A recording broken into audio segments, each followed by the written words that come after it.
Päris loodus linna südames. Kas tõesti? Putukaväil saab olema lokkava rohelusega lineaarpark, kus linn ja loodus ei ole vastandid. 13,3 kilomeetri pikkune Putukaväil ühendab 6 Tallinna linnaosa 8 ning kulgeb mööda tolmeldajate liikumiskoridori ühelt rohealalt teisele. Oh üllatust! Jalutuskäik või rattasõit Väike Õismäelt otse Kalamajja saab olema autovaba ja rohelusrohke. Putukaväil on pidevas arengus ning esimesena valmib pargiala Põhja-Tallinnas.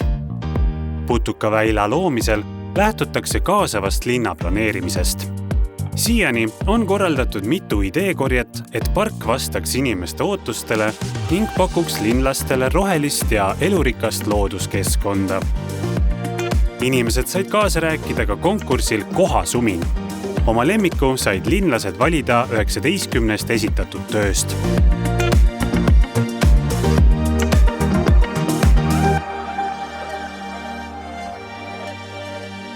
Taaskasutuse eesmärgil leiavad mitmed Põhja-Tallinna kõrgepingemastid uue funktsiooni.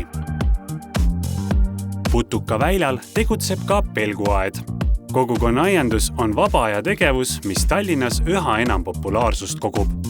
Alates 2021. aastast on igas linnaosas vähemalt üks kogukonnaaed. 2022. aasta kevadel oli neid juba 28 ja see number aina kasvab.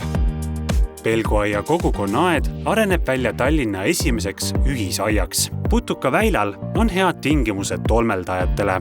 Sinna on toodud linnamesilaste tarud ning Merimetsa lõigul puhastatakse konnatiigid. Putukaväila äärde istutatud mesilaspeenrad meeldivad nii tolmeldajatele kui inimestele ning õierikastel niidualadel hakkavad kulgema liikumisrajad.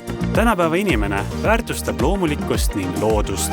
Ja loodus, see kuulub kõigile, nii putukatele, loomadele ja lindudele kui ka linna inimesele. Putukaväilal lokkab elu igas mõttes.